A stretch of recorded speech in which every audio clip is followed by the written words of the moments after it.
I ain't gonna lie. This quarantine humbled me. I know exactly where I'm going bald at. Where it's gonna start. It's not a good feeling, but hey, it is what it is. Like I see where it's light at. I'm like, oh, I can't grow a fro. I grow a fro. I'm gonna look like Sherman Hemsley. It's gonna be crazy. Shit. Yo, I'm just imagining that now. For real, I'm gonna look like George Jefferson. I swear. Yeah, start wearing like wool blazers in your crib. Eli, you hooked up? Can you hear us? Yeah, I'm good. How's your Wi-Fi today, man? My shit is trash, man. But if I disconnect from this thing and I don't come back, just know it's because my Wi-Fi is bugging out. So yeah. All right. So we're gonna get started, guys. All right, for sure. All right, we're already recording. So welcome to another episode of Rap in Order. I'm First Class Reg. I'm Torian B. And today we got some special guests, but before we get to our special guests, we'll get to our usual suspects. We got Danny here. Yeah. We got Q-Matic. Yo, what up? We got Eli P with some good Wi-Fi today, hopefully. Greetings to all. What up? And then, of course, we got our special guest. So we got Kev here. Peace, bro. How's everybody doing? Good. And then we got my man Kelvin here. Bishop. What's going on, brother? How's everything? Nice to Bishop. I'm glad you guys were able to join us. So today, we're going to get into Only Built for Cuban Linx. Debut album from Raekwon. Album was loosely composed to play like a film with Raekwon as the star, fellow Wu-Tang member Ghostface as the guest star, and producer RZA as the director. It featured one other person outside of Wu-Tang, and that's Nas. And of course, honorary member Capadonna. How do we feel about this album? I know it's heralded as a classic, but in 2020 standards, how are we feeling? I want to start with Danny. All right. So something I do with certain albums that we pick is I try and get my nephews to listen to it. My nephews are 17, 18. I like to get their input for now, especially when it's albums that are over 10 years old. For me, I can listen to it easily without a problem. One of my nephews can listen to it easily, but he's into more older school stuff. And one of my nephews was like, "What is this old man shit? Get it the fuck away from me." And I almost beat his ass through Zoom. But I personally think this album molded so much. It's based on The Killer. The specific movie it's based on is actually a kung fu flick called The Killer by John Woo. It starred Chow Yun-Fat, and watching the movie actually helps listen to this album a lot easier. Like not easier, like it's a hard listen to, but more. It gives you more introspect into the album and how the album plays out. That's a good insight. Chow Yun-Fat don't get no love, man. He don't. But Wu-Tang stays showing all his movies love. I want to get into Eli. How you feel? And this album sucks. What? Here we go. Yo, his Wi-Fi's fucked. His Wi-Fi's fucked. Cut him off. I'm not gonna lie. I was hoping. I think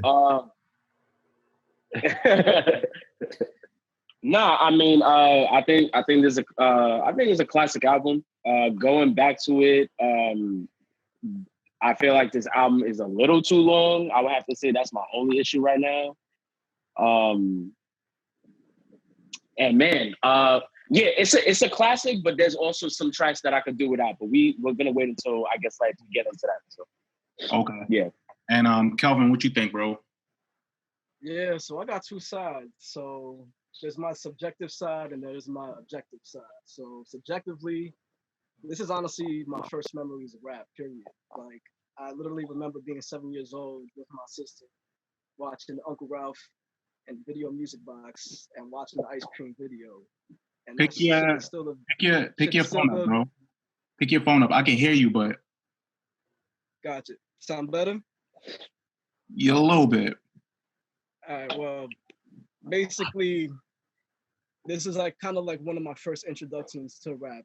Period. Just watching Video Music Box with my sister and just watching Uncle Ralph and Daniels. And the ice cream video was literally my introduction to rap music, period. So that's still a vivid memory of mine. From the objective side of things, this is literally the prime example of mafioso rap, period. Like, Coogee Rap introduced us to the mafioso rap genre, but Raekwon, he basically elevated this shit to a whole nother level. And this shit basically fathered a lot of albums that we fuck with to this day. Like, there is no Reasonable Doubt without Only Built for Cuban Link. There's probably not a lot of Rick Ross rap there wasn't Only Built for Cuban Link. And, you know, just the cinematic experience that you get from listening to this album from beginning to end. Like Danny mentioned, John Woo, Killah samples. You even got Scarface implemented there when you listen to Criminology. Yeah. And just the production itself, like, I'm sure we're going to go on and on about it, but to me, this is a masterpiece of an Okay. album. Torian, what you think, bro? This is one of my like favorite rap albums of like all time, like period. Like I hold this album very highly, and the lyrics are amazing, but I hold it more highly for RZA's production. Working on this album, like they were supposed to film it to record it in Barbados, but Raekwon and Ghostface said that Barbados was too like racist. It's really funny how like they wanted to go there so bad, but they've never been to Barbados. But so they wanted to record it in RZA's basement, and RZA like he engineered it, he recorded it, and just the fact that like he was able to get all these beats because everybody was able to come in and pick their beats. So he was just making beats for anybody. Like there's a beat on the album that's for GZA, but Raekwon wound up getting it.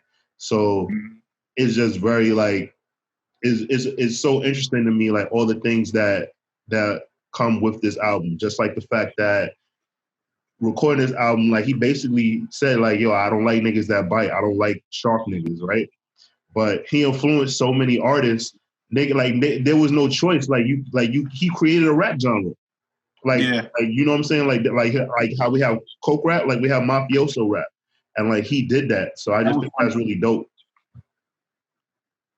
That was funny to me. I mean, and we'll get into like that skit in particular that like you're alluding to later on. But Kev, what about you? What you think? First and foremost, I just want to thank you guys for having me. I really appreciate that. No lie, I'm gonna cap for like 5 minutes about this album. I think that's why like Torian invited me, because he just knows how big of a fan like I am about this album. Similar to like Kelvin, I agree. Like, I mean, similar story, I should say. Like, I was young. This was my first album that I ever bought in like a rap in a cassette store right on the Southern Boulevard under the 2 and 5 train, like over there by like where Lenny lives and joint over there. Yeah, it was a purple tape. So like, you know, still to this day, I don't forgive my mother for throwing it out by accident. Like I still bring it up like, yo, you threw on my purple tape. I got another one to complete. But overall, I think this album, out of that span of the 5 solo artists of Wu-Tang, that was like Method Man, ODB, Raekwon, GZA, and all of them, this would be like a top either 1A or 1B compared to GZA or Iron Man, you know, whoever's your favorite, like out of the two.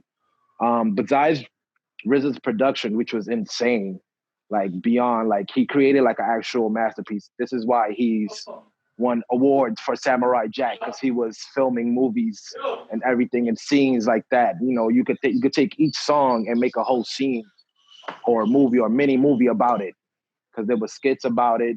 In the beginning, there was an intro, there was a middle, and there was an outro. It all made sense. Everything flowed together. Like Eli, when I was younger, I hated that it was super long, and there were songs that I didn't fuck with.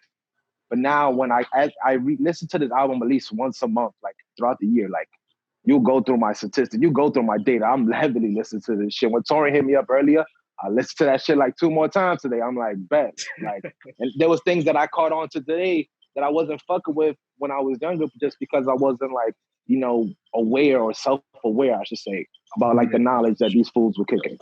Yeah. And I'm a big Ho fan, but like Kelvin said, there will be no reasonable doubt. Like Cristal been talking about it. Like Versace been talking about their luxury rap. Like I'm a user and a seller in this shit. Like, you know, now people like, we clown like these young rappers now because like they be using this shit. This nigga Raekwon was sniffing the whole shit and throwing shots at Biggie on the same, on the same skit. Like, you gotta respect that sniffing. joint. Yeah, like, bro, all of Wu-Tang was wilding. All right, smoking wools at 16. So know, I just think it was that's how I feel. Definitely a classic.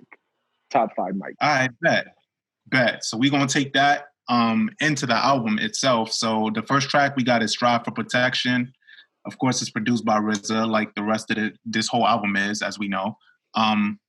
Sets the tone, right? Y'all got anything to say about this one? Not really. It's a skit, right? Yeah, but it's a build up. Like, it kind of sets the tone of like Danny said earlier with the movie The Killer. Yeah, it's the whole cinematic vibe of the album. Yeah.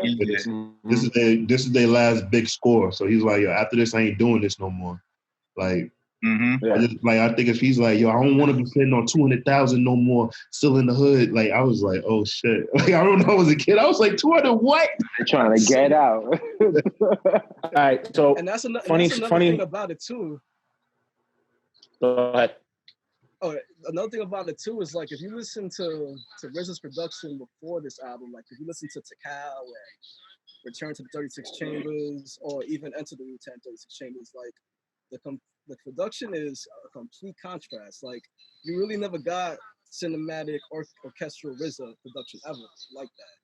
If you really dig deep into like a lot of these Wu-Tang songs, so just the fact that you're hearing the strings just so sharp like that, you just like it was a complete different style of RZA that from there on it just translated to like the rest of Wu-Tang solo albums and the projects to continue on like that.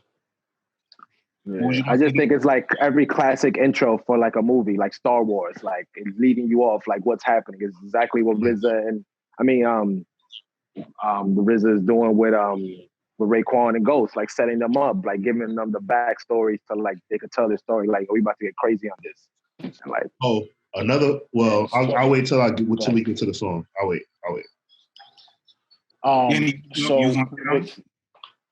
With this I didn't get introduced to this album till after I listened to Wu-Tang Forever. Wu-Tang Forever was my first personal purchase of an album.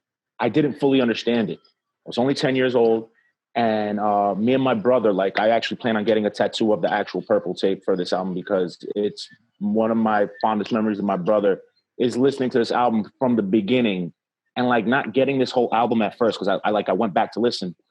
And it's literally, I can remember sitting down with my brother at like 11 years old. He's like, all right, so this is what they're talking about. And going song by song, starting with the beginning. And he was like, yo, do you watch Kung Fu flicks? And like, this was the kickoff to me and him explaining. He's like, and I'm like, wait, what do you mean? You know, like Torian says, sitting on 200K still. I'm like, so he.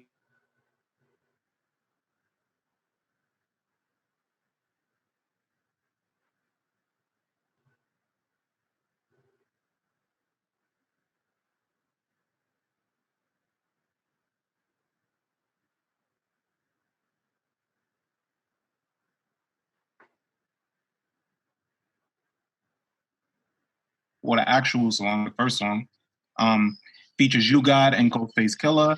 It's called Knuckleheads. One of my favorites. I love this song. This song is like one of my fondest memories of this album. Like being in my brother's. Like my brother had like a Thunderbird back then, a red Thunderbird. It was like the early '90s joint, and he would blast. Huh? It was red. Yeah, it was red. Not that brother though. Not that brother. Oh. Not that. Yeah. So this beat, I always loved this beat. And this should go hard. And I was like I used to root for You God. Like a lot of people didn't, but I did. But it's so funny. We got video of you shitting on You God. That's funny. I know. I forgot about that. But I was low-key nervous to see that. You speak about the You God feature. I'm happy you said that because I think every Wu-Tang feature is like one of their top 5 lyrics. Mm-hmm. Because, you know, as we go on later down the line, like Max the Killer's bars were insane. Jizza's, like, Inspect the Deck. Every Wu member knew, like, there was a lot somehow writing on this album that was going to take everybody to a further success. Yeah. I think it's a tragedy that every Wu member didn't get to release their debut album like right along the lines when everybody else was. Like you got that first 5 was vital. So that fucked him up.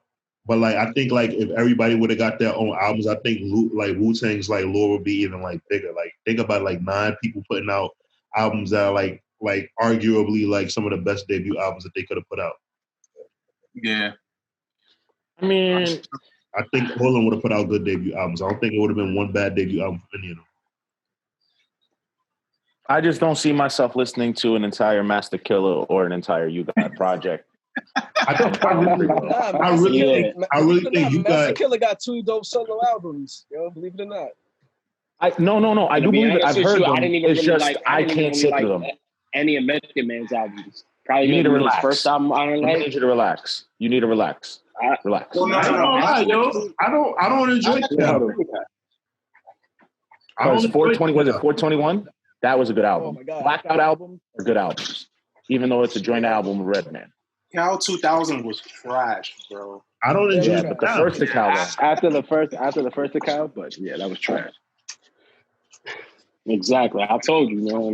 We're not speaking about Mouth now. We're speaking about the God, Raekwon. Yeah, we're speaking about the God. We don't want to get too far off track. So yeah. So the next song is actually Knowledge God. Yes. Yo, classic. This is honestly my favorite track on the album. Like this is on my gym playlist. Like I'm a sucker for strings, violins, anything that sounds orchestral, and like the beginning of this shit, I could just loop that shit over and over and over and over. You know, like your man just starts the track.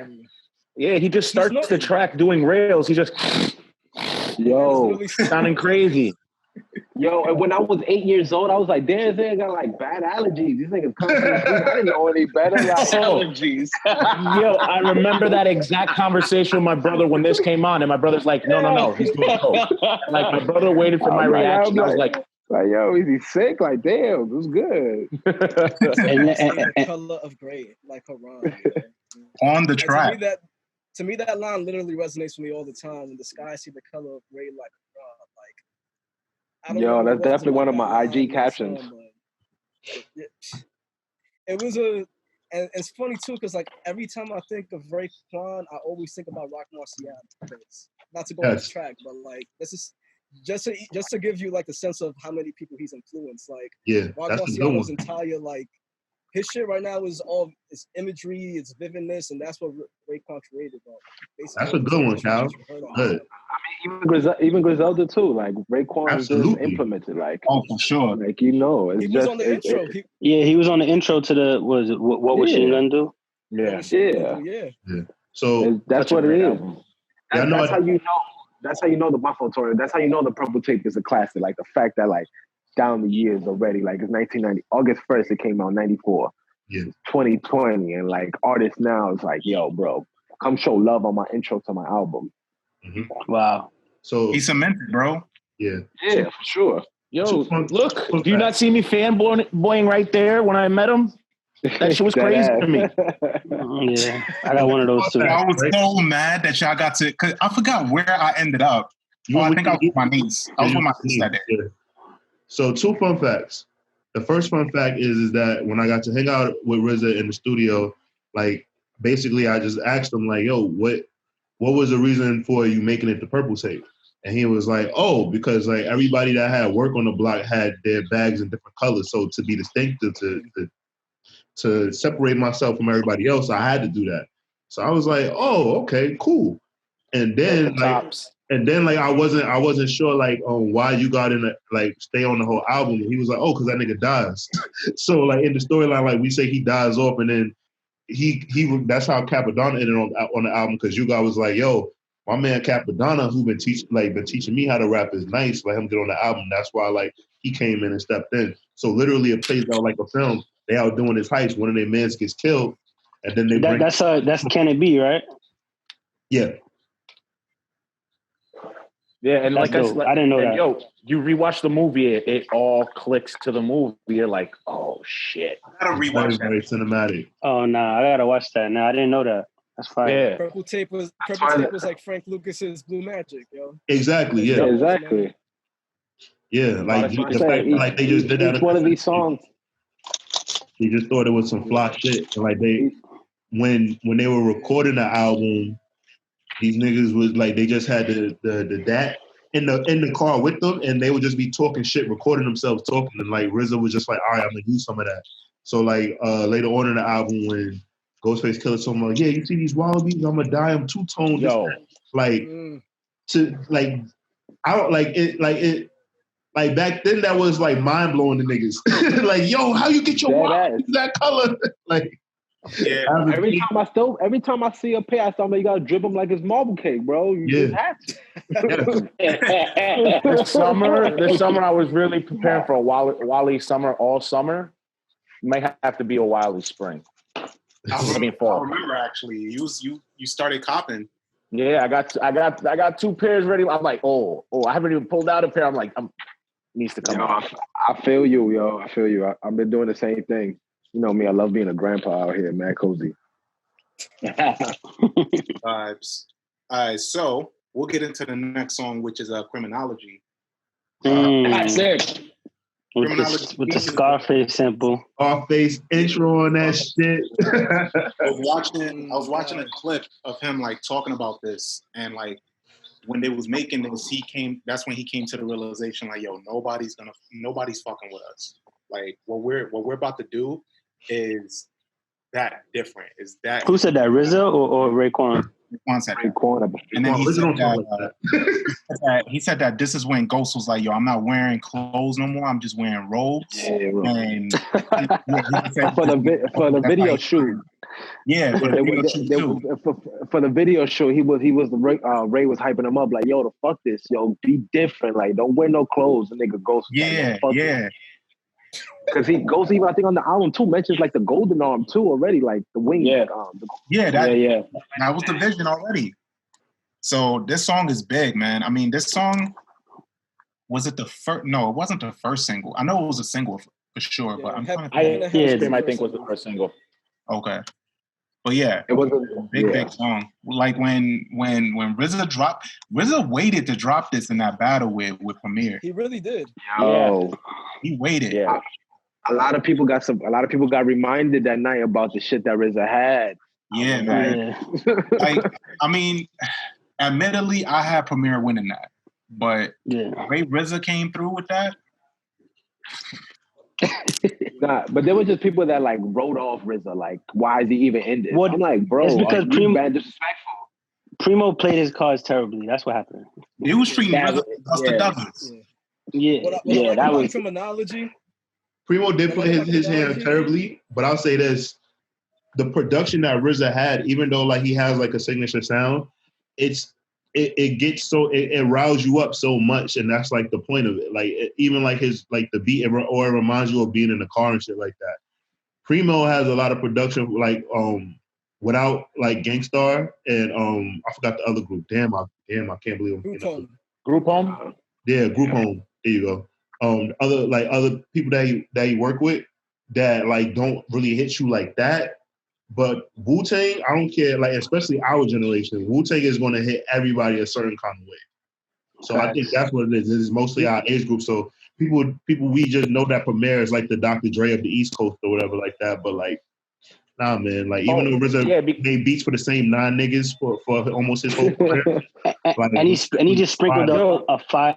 There's people in their 40s though and 50s who feel Premier won just because of certain shit though. Like they were alive to certain things that happened. People are gonna be biased in that battle. Yeah. Like, so I understand because to me I had Premier edging it personally. The only rounds I have him really losing like badly to me, his only bad decisions to me was the Gangstar shit and how you gonna have Premier do a battle without Gangstar shit. Like that was I understood that. That's where the L came from, I feel. Yeah, it was kind of odd with the selections that he did. I'm not mad though. It was a good battle. I love that in Criminology, he let the beat ride. Like at the end of Criminology, he just said, "You know what, fuck it, man. We're gonna let this beat ride for like a good 30 to 35 seconds because this shit is this hard." That shit is nuts. And it's just even the way that just from beginning to end, the way Ghost just starts his verse was just so aggressive and like Oh. you just felt like they were just some rowdy ass dudes from fucking Staten Island. You're like, oh shit. This album was the assist for Ghostface because everybody was like, if you wasn't a fan of Ghostface before, like on this album, you was like, yo, who's this nigga? Like this nigga starting the track or ending the track just crazy. Yeah. Yeah, this is when he actually first started getting in his back because the first Wu album, he wasn't as prevalent as the other. Because he wasn't. Other MCs, like Ghost even Deck and all of his them rhymes. were bigger than Ghost. Yeah, Ghost wasn't as confident in his rhymes on the first album. Then he got it. He wasn't even letting you see his face. Yeah. Like. He said he was hearing niggas saying words he never heard of and shit. Word. He was I think he got one of the best slangs out here. But for the East, he's like the East Coast E40. I know. The next time I'm around Raekwon, I gotta ask him like, was niggas really trying to kill each other like they was in the show? Yeah. I thought they had addressed that and said it was like, nah, it wasn't that they specifically were going after each other, but more so their crews just had serious beef. And yeah, I want to ask him. I want to ask him one-on-one. Oh, sorry, you owe me an invite on that, by the way. Yo, when Top 5 Studio opened back up, bro. Top 5. I know. If Ray ever listens to this, he owes me dinner when Anthony Joshua beats. Oh, that's right. Fucking, yeah, I remember you guys made that bet. Yeah. We have an agreement to that. Whoever, I think that's literally when that picture was taken, right? Yeah, that picture was taken. As I was like, "Yo, take this picture. I want to capture the exact moment of me and you making this bet." So, and I heard he stands by his bets like that. He talks shit in the boxing things all the time too. So he's responding to people about boxing. I think him and Royce the 5'9" are like the biggest fans of boxing and hip hop. Yeah, Royce responds a lot. And Nori too. Oh, Nori's in the box. Okay. Nori knows, but he don't interact so much with people. Like he'll just state his feelings or something. But like Royce and Ray will literally just sit there in the comment section, going back with you comment for comment, breaking down fights. Yeah, what song we on now? We are Incarcerated Scarface. We're getting into Incarcerated Scarfaces. Yo, it was because of this video I started getting a C in my hair. Yo, did you hear the Ray was in the chair. Yeah, you're right. I know what you're talking about. That's crazy. So, yo, a little C. Can you imagine? This song isn't even a single, to be honest. Yeah. Can you imagine if Jizza would have been on this track? This beat was meant for Jizza, and like when they heard, like it was originally meant for Jizza, and then when they heard it, they was like, "Nah, we gonna give this to Ray." No, Jizza would have. I read that too, actually. But yo, just like he was done. He was done with making making Ray's album. Oh, so just think about how like selfless that is, though. Like they're all competitive. They're all doing their own thing. But like he's just like, nah. I think that's Ray's vibe. You know what I'm saying? Bum bum. I just think that's fine. Yeah. That's why he killed on his feature later on. Yeah, and it's just they really, I think, mastered the art of shit talking at the beginning of a track. Excuse me. Like the way that sample comes in from the movie, and you just get Chef talking right there, them talking right off the back.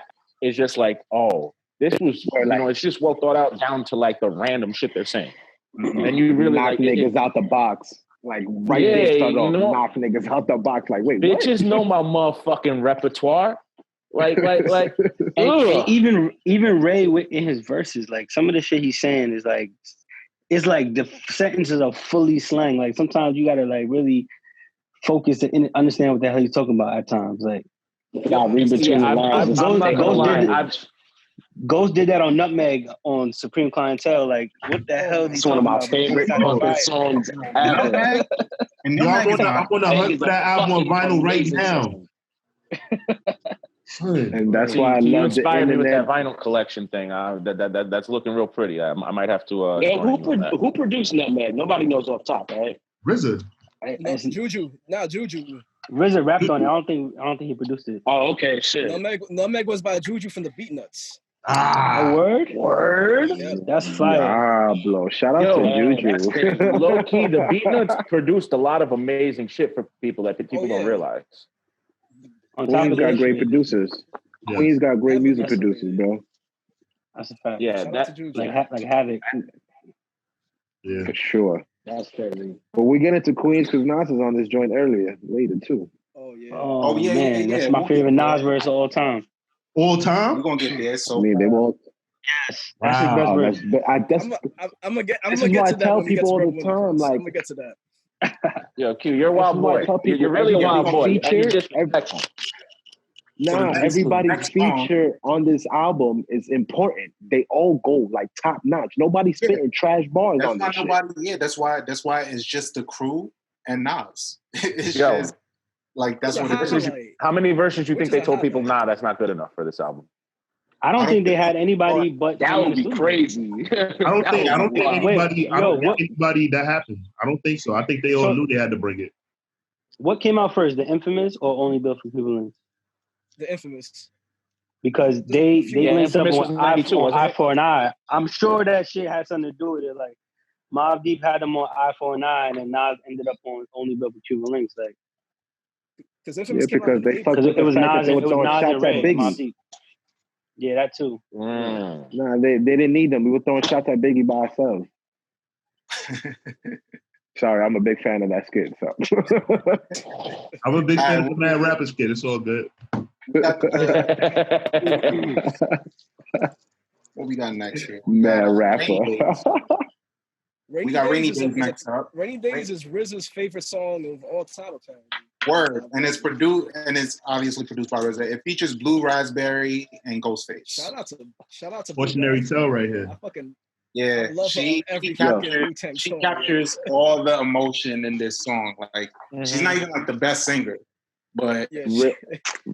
Real shit, as a kid, She's definitely not the best singer. As a kid, I hated this song. As a kid, I hated this song. This shit got a skip. But as an adult, I'm like, yo, what the fuck was wrong with me when I was a kid? Like, They went and got Shorty off the street. Like, you know how like in Ray Charles, he was like, go get some old daddy girls. Like, I felt like they was like, yo, go get a crackhead in the fucking hole.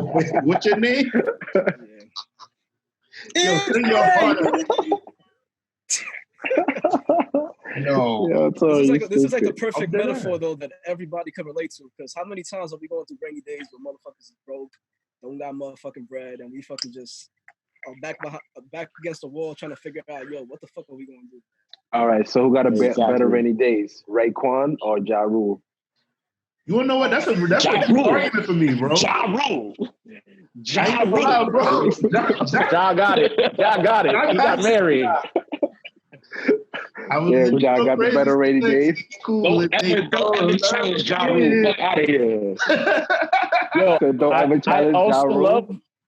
I also love how on this song though, this dude Ghost is off the rip just telling Divine, like from early, he was talking shit to Divine, like, yo, where's my money? Where's my money? Where's my money? Yeah, they just didn't understand the music industry. That's really unfortunate. He dead ass just told Divine on the thing, like, I want to kill you sometimes, but I won't. So, I'm sorry.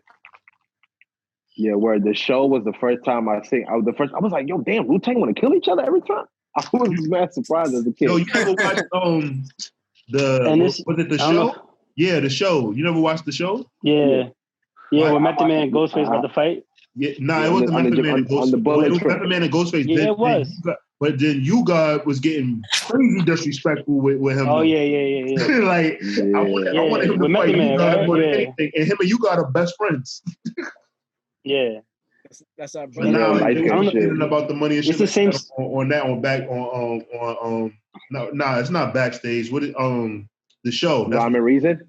No. Yeah. It was show, no, it was the show. It was the show, yeah. That was the show, yeah. That's the one where we go see Damn, I Slick Rick and forgot Joe. about that. Remember, Reg, we watched it when we was in Texas. Yeah, I forgot all about that. Oh, because that nigga had the tape. Yo, low key, y'all been peeping how Torian's been flexing this whole time. Yo, this nigga's like industry number one. Yo, when I was in the studio with Ray, when I was in Texas, we was watching. Damn, son. Next time I see him, I'm gonna ask him. And this is the Make Me Better. Timbaland sampled this shit for Make Me Better. Yes, he did. Yes. Whoa, that's crazy. Oh, that's a good call out, Q. All right, so next we got Guillotine. Yeah, word. I just realized that he said that. So next we got Guillotine, which is sports. It features Inspector Deck, Gizza, Ghostface. Fucking love this beat. First on this shit. Let me know when I got 2 minutes to cap really hard for the song. All right, all right. I only need 30 seconds. The Gizza bodies of shit. This is my favorite song off the album, and I'm done. Go ahead, Kev. That's all I wanted to say. Yo, niggas still to this day cannot spit better bars than all these fans spit on this song. These niggas spit so much knowledge and gems. Like, bro, you could still go back to this and be like, yo, what the fuck? What? That's how you know they all respected Jizza. So leave him laugh. Oh no, yeah, Jizza's a teacher. Jizza's the teacher and the master, yo. That's why you let him laugh. I don't even think people are expecting Liquid Swords to be like this. You know what I'm saying? Then Liquid Swords, yeah. The Jizza's just old. He was already 40 when they put out their first album. That's why he's a genius. That's what I swear to God. If Jizza was younger, I feel like Jizza would have been a bigger artist. It's just that like Jizza was the first one to have a major deal and everything like that. And Jizza played his role real well. Like, and I think he just like was like, all right, like take this deal, don't take that deal. Like he came out, he put out his classic his classic album with them niggas, and like he just kept it moving. But like the Jizza, that nigga's like teaching classes and shit now. Yeah, like Harvard. I promise you, if everything would have started rolling when the Jizza was a lot younger, I feel like he would be a bigger artist. He would be more well respected. But I think that's what they needed. They needed somebody that was fucked up in the game already to show them the ropes a little bit. Yeah. Yeah. That's why I was so surprised why ODB.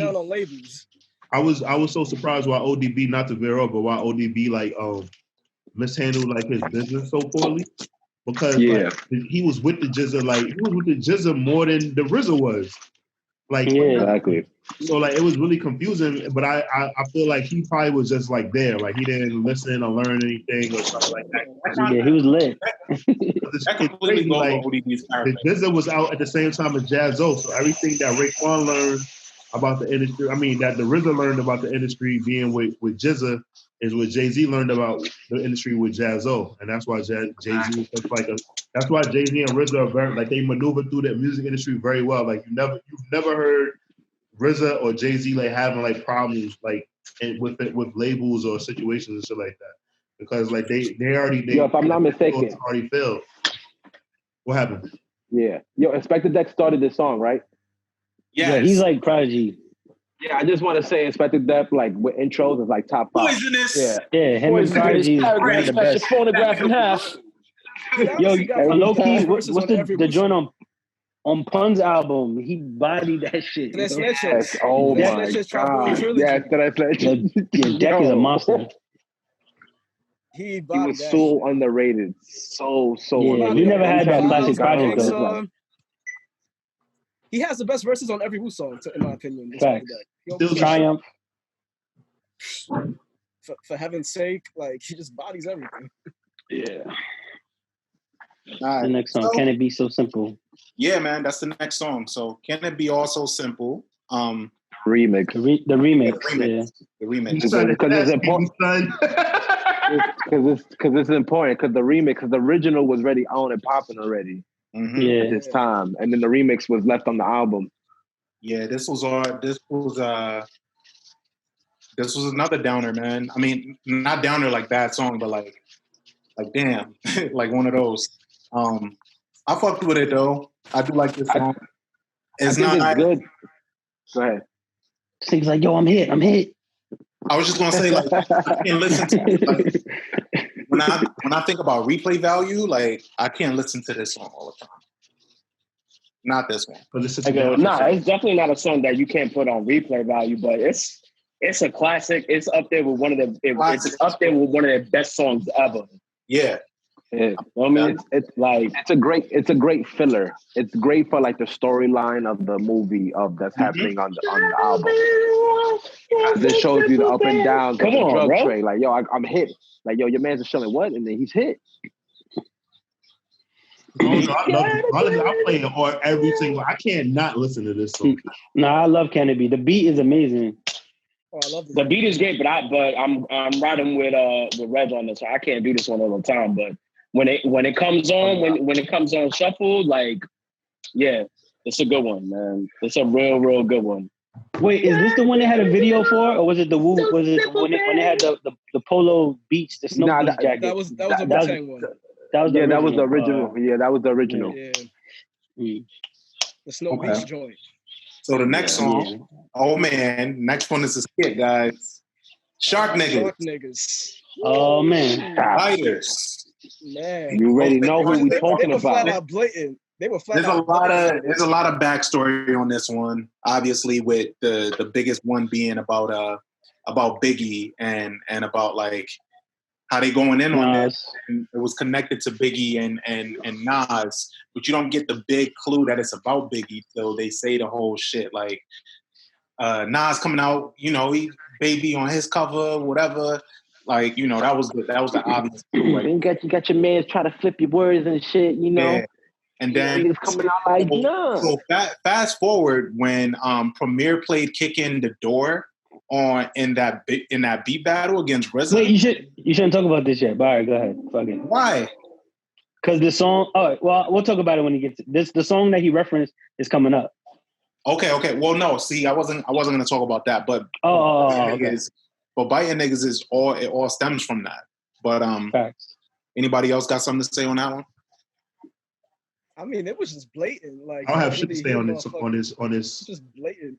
This the only part of the album I don't like. Honestly, of course. Honestly, this shit molded me as a little kid, like to not like let other niggas bite off you, like to be original. Like if you get through the bullshit of like what he was saying being disrespectful, he was just telling like, yo, be original, be your own man. Don't do nothing for me. Like mine is the shit like, you know, being disrespectful, like how Ghostface was and what they were saying. But he was just like, yo, be your own man. And I was like, that shit always resonated with me when I was a little man, even when I was a little kid. I just keep it a button and obviously whatever. But it's like, I don't know, I guess the reason why I saw it different because Biggie, like Nas had a picture of himself on the album cover. A lot of people thought that was Biggie. It wasn't a baby picture of Big. Like a lot of people thought it was Biggie. So who was the baby, Tori? I bet you know the baby. I don't know the baby, but I heard that I have found the young man. Yeah. It was definitely inspired by Nas' cover, man. It was. The crazy thing about Shark Niggas. I'm not going to subscribe. Why the fuck it had to be? Why? Like why? Why? Because that was the biggest hip hop album of that. Well, no, year, okay. Doggy Style was the biggest hip hop album. Okay, in New York. 93.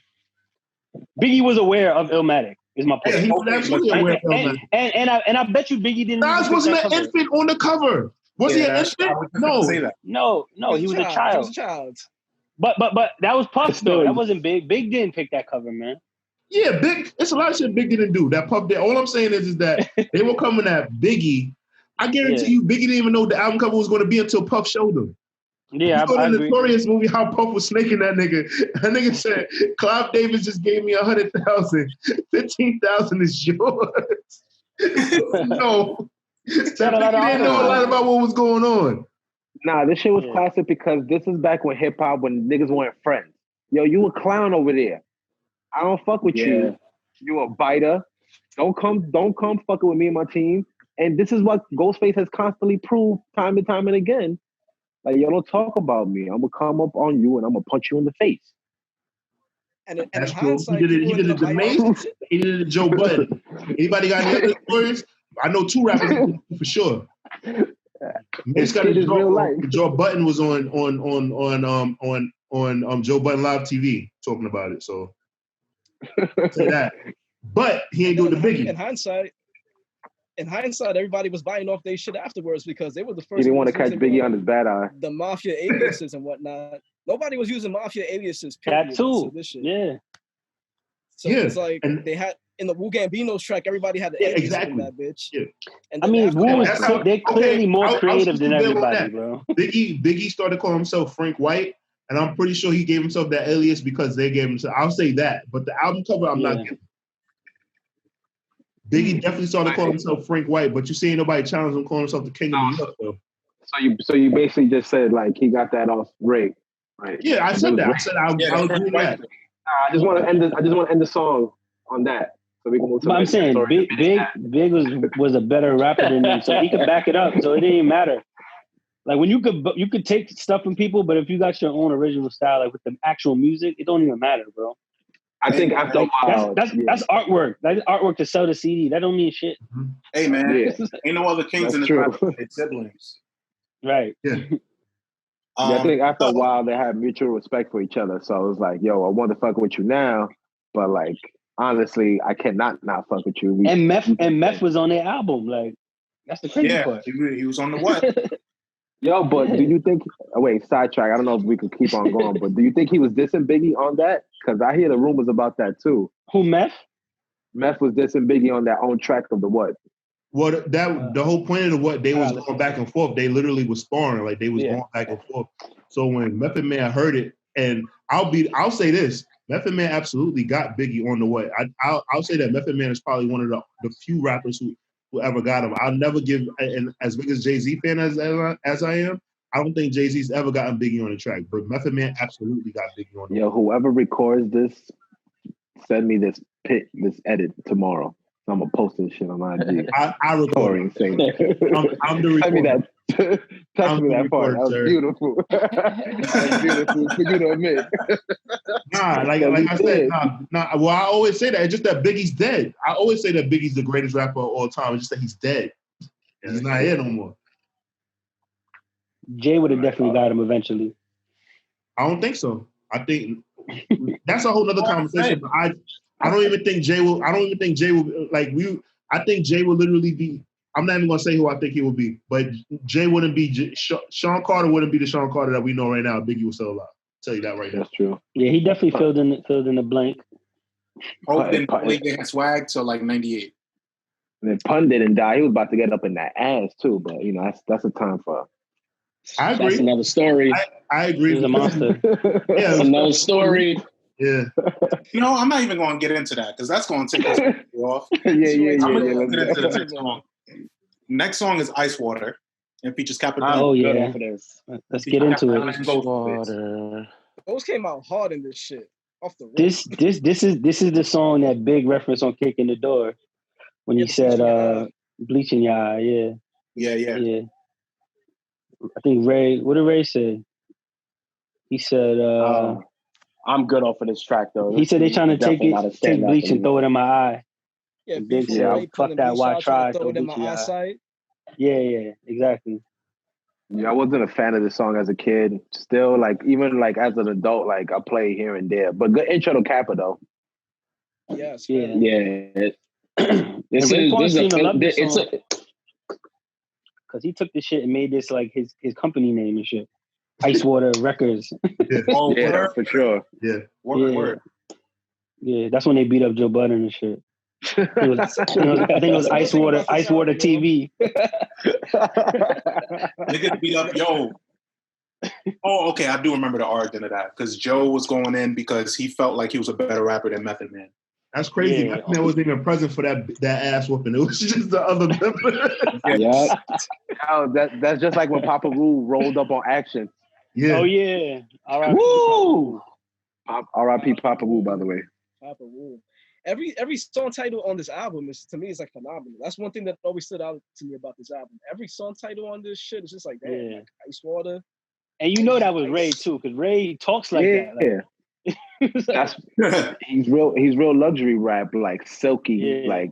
I just loved it. He was on a different plateau. Back then, everybody was gaudy with the big old baggy jeans, but he was like, yo, I'm gonna be on some extra fly shit that they're thinking outside the box. He told me because of Raekwon, I learned how to shop at Ralph Lauren. Growing up, a lot of kids Nordica and Polo was a big deal, right, with the sweatsuits. But they would literally go in the store, look at the mannequin, and buy the exact literally what was on the mannequin. Raekwon would buy pieces or buy stuff from collections and stuff like that, and you learn that there's certain pieces from the Ralph Lauren collection that the price goes up, the stock goes up. So the What did you play in the video? The Snow Beach shit, like Snow Beach. Like if you put that, if you try to resell that right now, you can literally make a quick $500 off one of those Snow Beach. Hells yeah! Like it's so much like all the polo bear sweaters and like that. Like my pops, like my father swears to God that he's 25 years old still to this day. My father's 52. He just turned 52 on Monday. Like that nigga cool. That nigga cool as fuck. Polo bear sweater that comes out, he has every like to this day every single one. Like so, I either buy him cologne or I buy him a polo bear sweater for his birthday and for Father's Day. I already know what to get that nigga. Like when I tell you, like that's what I learned from Raekwon. Like on that kind of fly shit. Like yo, like you don't buy like the whole outfit. You buy like a piece and you keep it, and like later on it's going to be vintage. Like it's just something that I just like. And he put on Tommy Hilfiger a lot during this album. Yeah, exactly. Calling nigga Tommy Hill ice rocking niggas like. Yeah. Like that's another thing that I don't think people talk about. And another thing that Ray said he said if I wanted to, he said I could have a whole album produced by Kanye West for free. And I was like, oh, okay. And he was like, nah, like Kanye paid homage because like people don't really think about it. Like when Kanye came out on that polo shit, like niggas in Chicago was on that polo shit because of Ray and Wu-Tang Clan. So basically Kanye was like, yo, like a lot of the shit that I know and a lot of the fly shit that I do is because of you. So I can't charge you. There's no he put Ray on that shit that I feel like is respectful enough to say like what I can get from you. So like Raekwon has I would love to hear that. Raekwon has beats from Kanye West that like he hasn't even used yet. Like he just has like beats just chilling. I was like, why don't you just put out the whole album? And he was like, I'm just waiting on that. I want that shit from Kanye. Oh, okay, nigga. That motherfucking bullshit from Kanye. All right, man. Listen, man. We might not agree with what Kanye do, but like, listen, man. Man's production is like, nah, bro. You can keep that, man. I'm straight. Keep them fucking beats. Yeah, I'm good on keep all that shit in the hard drive. Keep all that shit in the hard drive. I don't want it. We'll get into the next song. Next song is Glaciers of Ice. Features 60 Second Assassin, Master Killah, and Ghostface Killah. Did you guys ever read the story that from Prodigy about this? No, the car accident, right? Yeah. He said he crashed his car on the way to the airport listening to this song. Because he said it makes you want to speed. Yeah. He started speeding off this shit. What up, Felix? Yeah, this song on your workout playlist will get you going for sure. There's an amazing intro with the Wallabies, like almost like. Yeah, what I'm talking about. All you is. I was gonna say this whole song about fashion. This whole song, because even the video, like, I bought a Gray's hat and an Army fatigue jacket. I used to beg my mom because Ray had it on in the video. Yeah, that black and white Gray's hat and that Army fatigue, like they were just super fly in the video. And then like Master Killah, I know I'm not gonna hear a whole album, but the feature, oh my god, Master Killah's verse on this shit was. It's tough to say who had the best verse on this. It's real tough to say.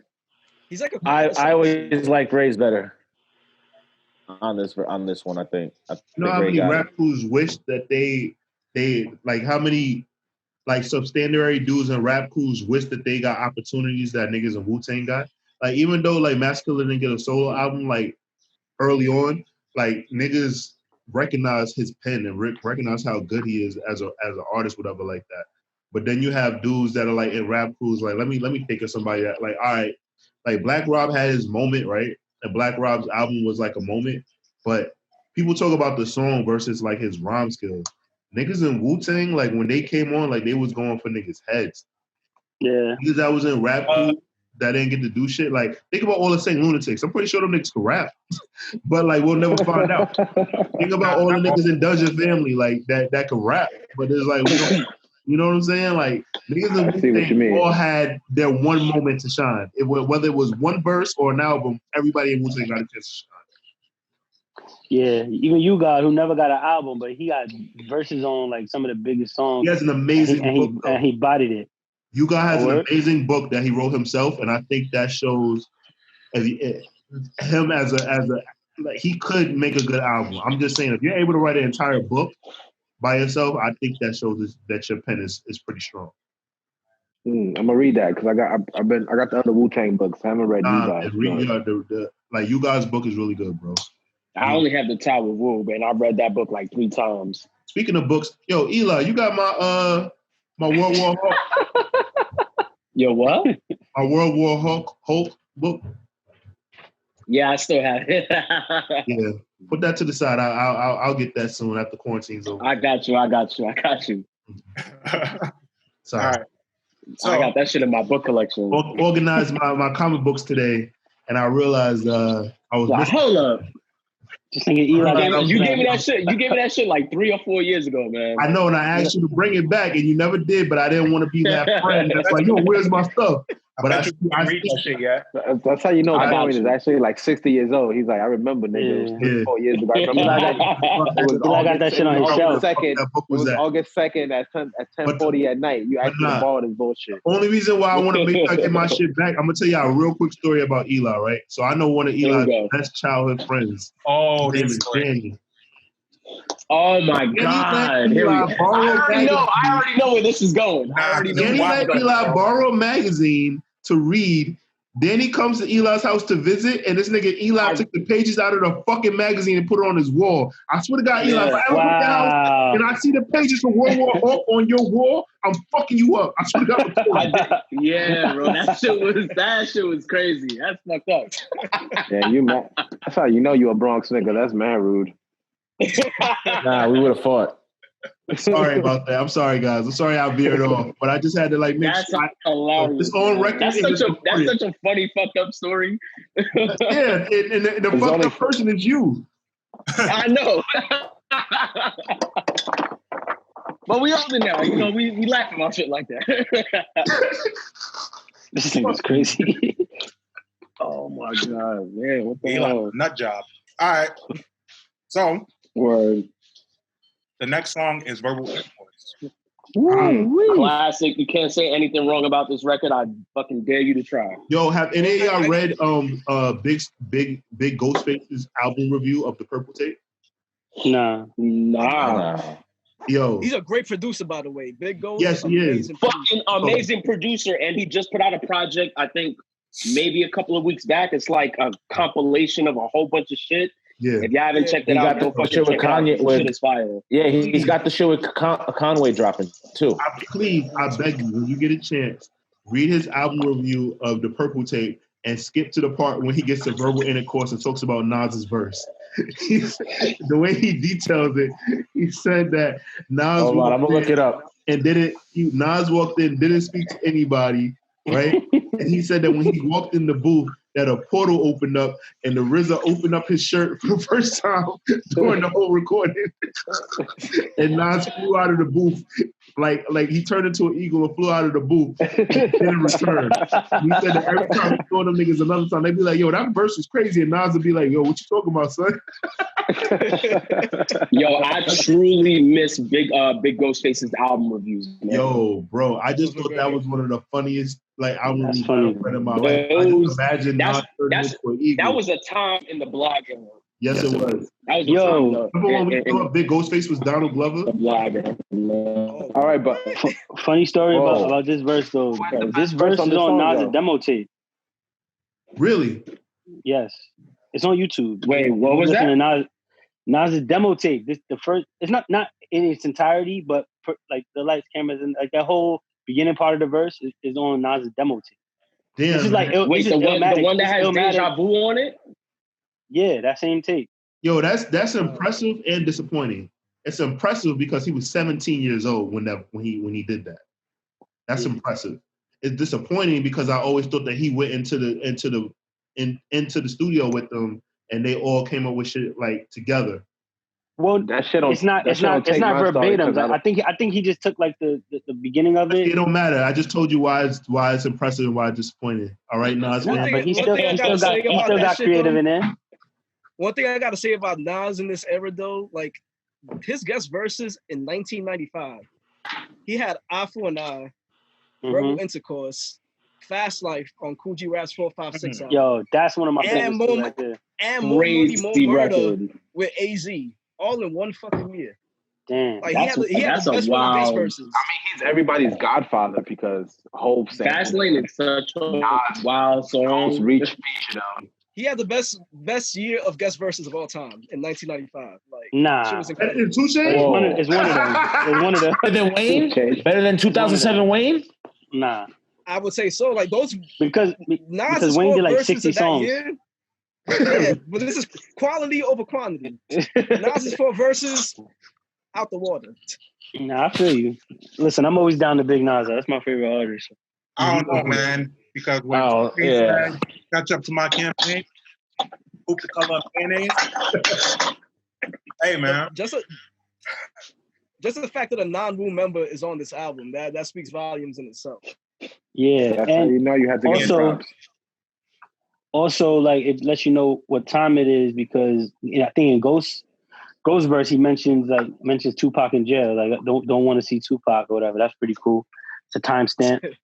So Pac was in jail at the time this shit dropped. Mm-hmm. I mean, Nas is the one that pulled up to Tupac in that park in Bryant Park. Like, nigga, you talking shit. MTV Awards, yeah. Like, I got the whole Queensbridge with me. What's good? Jungle had to hang on him. He pulled up niggas on death row. That's what I just had like an argument. Like, I can't help myself sometimes. Like, it was somebody on Twitter and he was talking about like growing up, we all thought like Suge Knight was the real like boogeyman. But like when he would come to New York, niggas wasn't jacking that shit. Niggas ain't care like if it was Suge Knight. In LA, okay, cool. Like Suge Knight, all right, whatever you say. But yo, Suge Knight wasn't like Big had the niggas shooting at Snoop and them. Yeah, like that's what I'm saying. Like everybody thinks that Suge Knight everywhere he went, people were just scared and shit like that. And I'm like, nah. At the Source Awards, like Puff really did ask that nigga what was up, and Suge Knight was like, "Nah, I'm talking about Jermaine Dupri. Come on, nigga, you lying." Suge was scared. That's crazy. Yeah. I'm more afraid of Haitian Jack than I am Suge Knight. Yeah, that's what I'm saying. Like niggas tried to say Suge Knight was mad at. Yo, I feel like people don't talk about him enough. About Haitian Jack? Because they shouldn't. Talk about Haitian Jack? Yeah. We shouldn't. That's why I stood quiet. That's why I stood quiet with the Suge Knight part. I was like, I ain't kind of want to talk about none of these niggas. Kevin's just like, yo, they're all nice guys to me. These niggas on the other side, cool. All right. Word. All right, so we get into the next track, right? Word. Next song is Wisdom Body. This is Solo Ghost. Drunk Ghost. Yo, yes. You want to tell the story, Rich? Is this a disrespectful intro? Oh. Like all my forgotten track off. Wait. We skipped. All right, yeah, we just did verbal intercourse. Okay. So listen. So y'all know, like Ghostface was so fucked up and drunk, he had to like keep he had to do this take so many times. Like Raekwon was like, "Yo, just let this nigga have it by himself." He was so drunk and fucked up. Like, this is why it was a solo track. At first I was like, oh, because he was so nice, because he was, he was killing it. And it was like, nah, it was annoying. Like, this nigga couldn't get through his session. He was so fucked up. And they had to like punch it in. So like if he got through like a bar, he'd take a break, go throw up or some shit like that. They said like he was really fucked up. Oh, that's wild. Yeah. I did not know that. That's funny, man. I think that's a hilarious story. Like you ain't like literally. I mean, shit. They were really fucked up, bro, recording this album though. They like even in the videos, you see in the Heaven and Hell video, like Ghost like Ray's face on the table. I'm like, yo, his eyes are going this way. Like this nigga's so speed up and drunk. Like, damn. And I'm about to watch all of these shits. Yeah, I gotta watch all these videos over, yo. Yeah, no lie. I got the Glaciers of Ice. I was playing that shit earlier, and I'm like, yo, I'm actually like, as a kid, I was mad hyped, like, yo, look at their clothes. But now I'm realizing, like, damn, nigga, that's like me, how I left like Punch Mouse and like these niggas parties last week. Twisted. These niggas is spit. That's wild. We'll get into the next song. Next song is Spot Rushers. It was like a solo Ray track on this one. Word. Still not one of my favorites. Even as a kid, I didn't like it. As an adult, I'm still like, I'll play it here. Storytelling, I skipped this one. Like he literally got in like his Slick Rick bag on this track. Like this. Yeah, he did. I don't know. Yo, I don't know. There's very few albums where I love every single track for a different reason. And when I was younger, I'll be honest with you. Illmatic and the Purple Tape were two albums I liked because I was told I was supposed to like them. But the Purple Tape, I actually like. I actually learned more and more about it. And my cousin, like, I guess I'm doing more industry dropping. My cousin worked at Razor Sharp, so I got like more insight with Wu-Tang shit. Like, she worked at Razor Sharp, so I would be able to go up to the label and like just like get tapes and shit like that. I wrote Ghostface Killah a fucking letter while he was in jail and shit like that in '99. So it's just like pen pals. Yeah, like I wrote like he was on his iron vacation, and I wrote that nigga. So like I just thought like that every single track, like just I don't know, it just means I really look at this shit like it's like the Black Goodfellas. Yeah, that's true. Yeah, real talk. It's a low key gem on this album. Yes.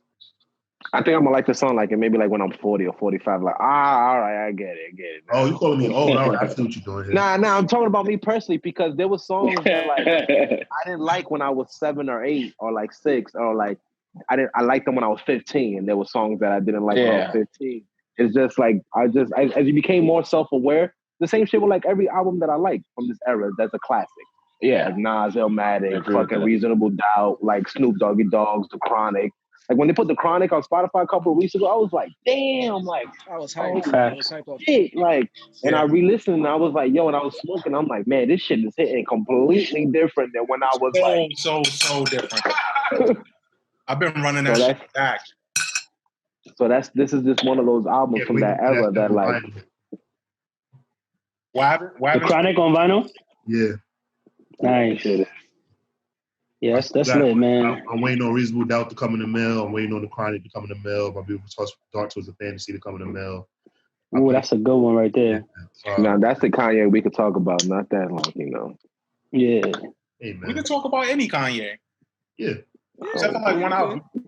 Kev's not fucking with this. I can talk about Kanye. Better you. Like Kevin's just like, yo, you found God? Fuck out of here. I fuck with the God part. I fuck with the God part, but he just lost me with the Trump shit. Like that's the only thing. That's the only thing that he lost me with. But I respect why. I'll say this. Kanye made the mistake of speaking on his political aspirations and shit like that. But I feel like a lot of rappers that we love support shit that like we would be crazy about. Damn. Yo, Torian, what's on the front of that hat, bro? Oh, the Angels. Oh, okay. Just making sure. You thought I had on? What I had on? It's a red hat. I thought you was Republican, man. Make Torian better. Make Torian great again. So imagine I did that to y'all. I feel like everybody would have left the chat like, "Oh, T, we out." They're like, "Oh shit." Nah, no lie. I would hop in the Uber. I know where you live. I'm like, yo, you for real? We gotta talk about this. I know where your grandma live at. I know where your grandma live at. Your grandma's downstairs. We going downstairs. It's what are you going through, T? Or are you making that much more money now? Like, damn. Word. That's true. He's like, new tax bracket, new voting. Yo, word. That is a good question. Real quick, right? Like, and this is just a hypothetical question, right? Obviously, like right now, we can say that. But when you start making a certain amount of money, it becomes you want politicians to do certain things for you, right? Yeah. So do you even like just like weigh your options, or do you always say fuck that? Honestly, I think it's person by person. I have no clue what I would do with that kind of money. So I'm just saying, like when you're in that certain tax bracket, like there's a lot of things like most Republicans. I'm sorry that I'm doing this, right? But most Republicans that I talk to, obviously they're not with the bigot shit, but they're just like, listen, man, tax breaks. Like, I actually like having a gun. Like, they literally tell me every single thing except for like the I'm like, yeah, but he's a racist. They're like, well, all these politicians are racist. Yeah, my thing with that, I feel like if you're gonna do that, but he didn't need to stand next to him and all of that shit. Like you bigging him up. If that's how you felt, then that's fine. Like, is Steve Harvey and Ray Lewis canceled? They stood next to him. That what? Steve Harvey. Ray Lewis is canceled. Yeah. Ray Lewis is not canceled. That nigga was Ray Lewis to make anybody dance. That nigga start dancing right now on Instagram for TikTok. Everybody start doing the same shit. No, only reason I was asking because like Jim Brown, like everybody forgets that Jim Brown and these other niggas was there.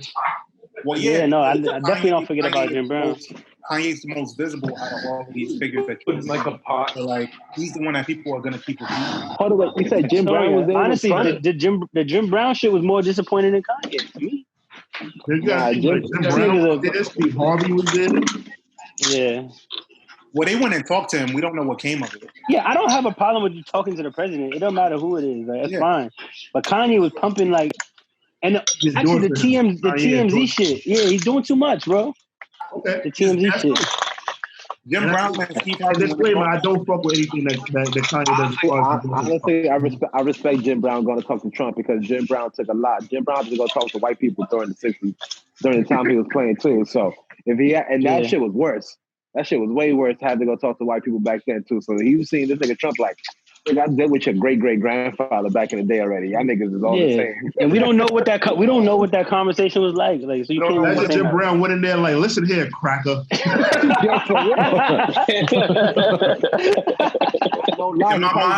my mind, that's exactly what he did. I'm sorry I veered off, y'all. I'm so sorry.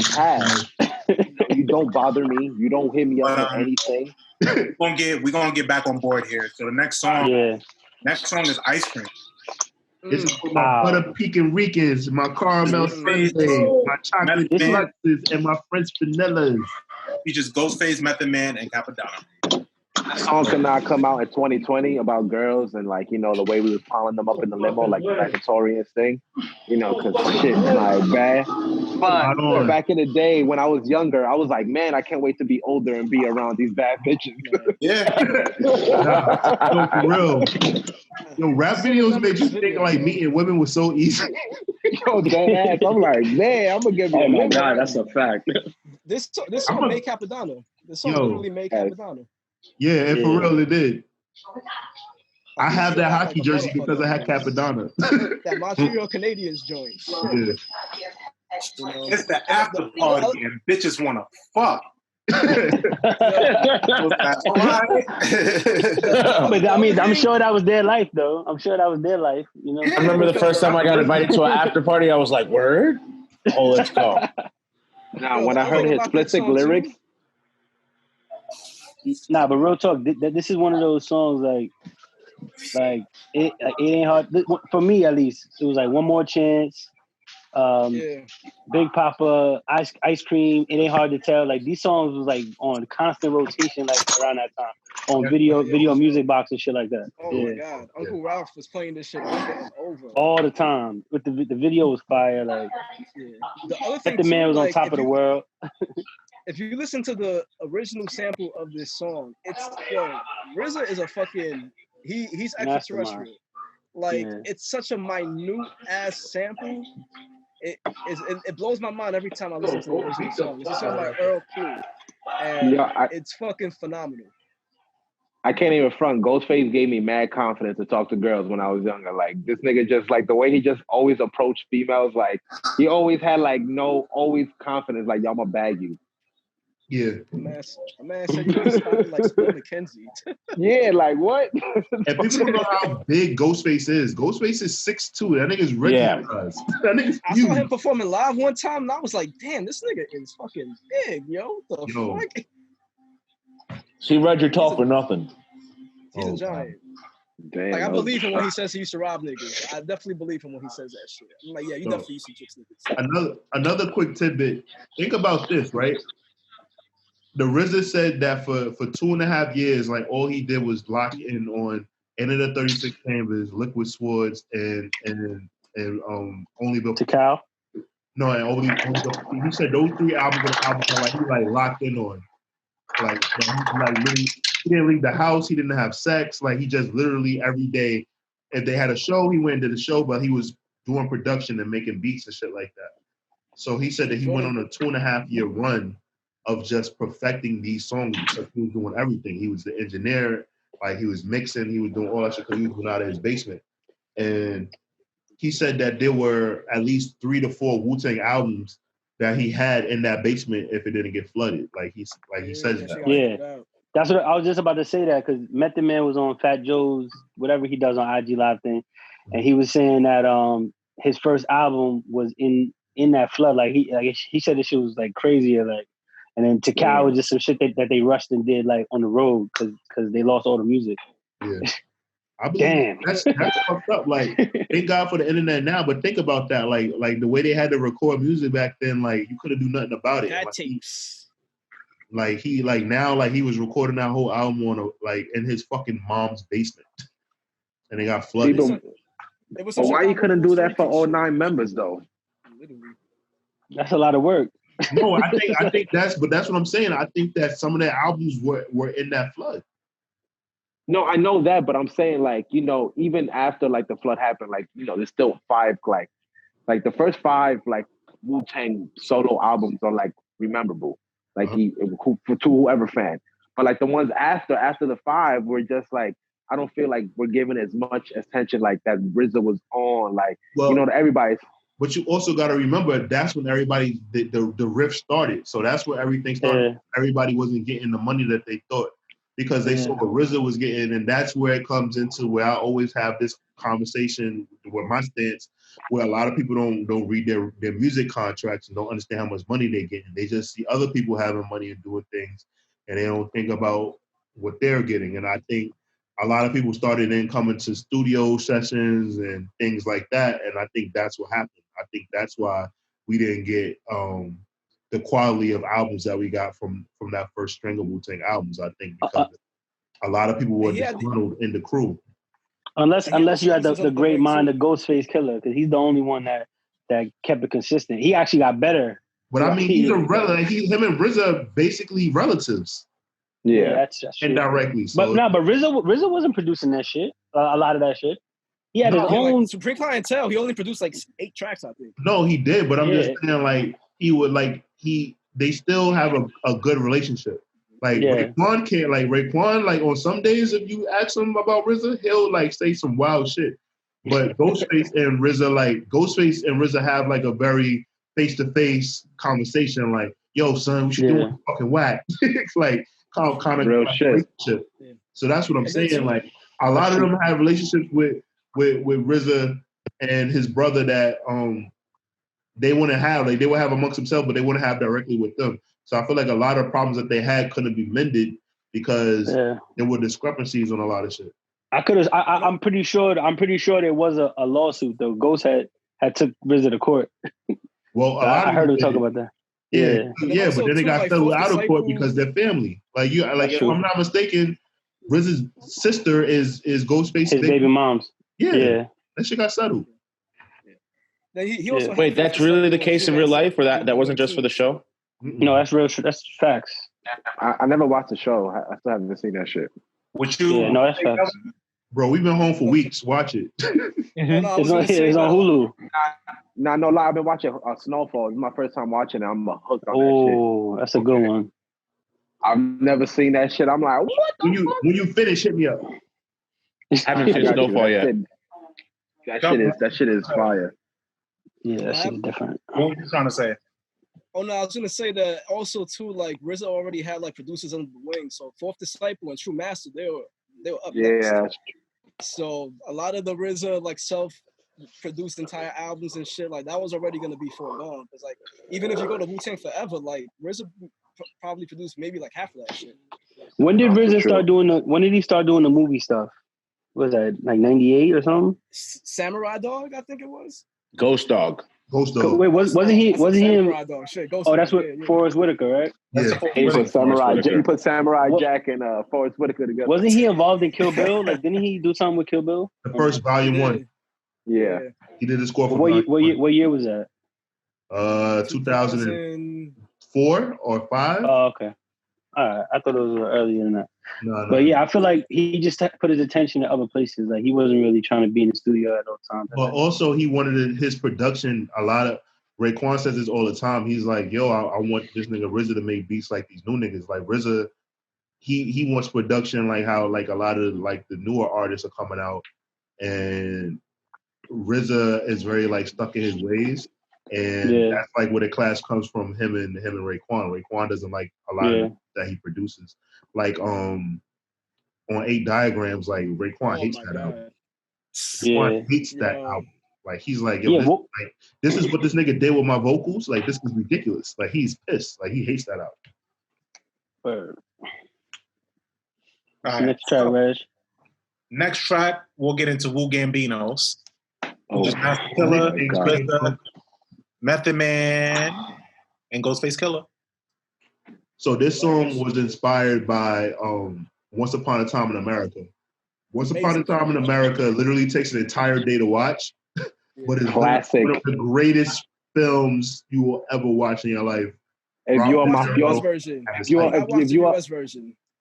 a mafioso person, like real hard body, like you love The Godfather, Goodfellas, like all of that. Once like one of the best mob movies. And that's the thing. The U.S. version is so garbage. You got to watch the uncut version. Yeah, I watched the uncut version. That's why I said it takes an entire day to watch that shit. You got. Where do you watch it? Fuck my day. Where can you watch the uncut version? No, you just buy it. You just buy it, yeah. By the way, Once Upon a Time in America is like one of the best like mob films ever, man. Like it's up there. All right. It's very long. I'm gonna go on a ledge right here. I'm gonna say RZA has the best bars on this. I agree. I'm with you.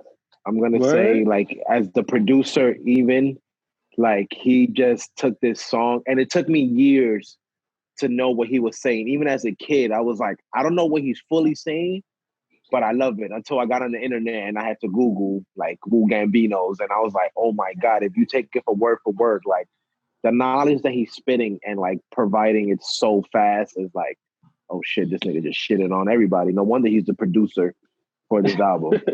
This verse from RZA and Nutmeg is probably the main verses I like from him.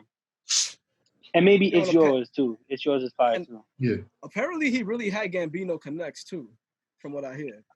Yeah, they kind of hinted at in the show too. If in the show they kind of hinted a bit. Then you got to remember they're from Staten Island, and Staten Island became like the Italian mob hub. Like the Italians left Harlem and the Bronx, they left it for the Black and Puerto Ricans, and they went to Staten Island and they set up shop. Paul Castellano was living in Staten Island at a point. Yeah, man. So I 100% believe that. I 100% believe that there's some fucking Italian money that funded Wu-Tang. Probably. Yeah, I mean, in the show, like Danny just said, in the show, his mom's boss was like some Italian mobster or some shit like that. Yeah, and they were working that owned the restaurant. Yeah. And I believe that's why not one Wu member has ever touched RZA, because they fucking know. They be like, yo, let Bobby live, man. And this track literally started off the nickname, the mafioso nicknames that we hear from 95 all the way to 2020. This all set it off. Like Nas, John Blaze, Escobar shit. Yeah, like this is all Wu Gambinos right here. Oh yeah, Tony Stark. Like, Tony Stark and John Blaze was my shit. Like Ghost Rider and Iron Man. Tony Stark. Noodles. We'll get into the next song. X Diamonds. Next song is Heaven and Hell. Features Blue Raspberry and Ghostface Killah. So this single we originally heard on the film on the soundtrack for the movie Fresh, which is like one of my favorite movies as well. Fire. So there's like some people argue that this is the first single off the album, but like it wasn't officially released, but it was on that soundtrack and they added it to it. Yeah, because the song is great, man. I think this is the epitome of luxury drug music. Like the balance of heaven and hell, of like what you really going through. Like, yo, you all know we're going through this struggle right now. Like I was watching the video today. I was like, what do you believe in heaven and hell? Like you living through hell? And I'm like, yeah, actually I am. Like, bro, I'm in a pandemic. Like this is wild that I'm connecting with this song right now. So many years later, I feel like I'm living in hell. Like, it's crazy to put it to it. It's crazy to put it to that extreme, but like you got to think about it, like how it started off from striving for protection. Like it's him and Ghost. Like, yo, I'm on the journey with you, and like there's a balance to it. Yeah, there's a luxury drug game to it. Like I'm gonna get money, but there is a hell to it. Like I'm not having fun like selling drugs that's killing the community, making money off my own people, killing niggas that I know on the same block. Like, these are the struggles that these niggas were going through in the beginning, like him, Nas, Hove, like, they say it like, yo, niggas that were my best friends growing up, now I gotta kill you. Like, well, you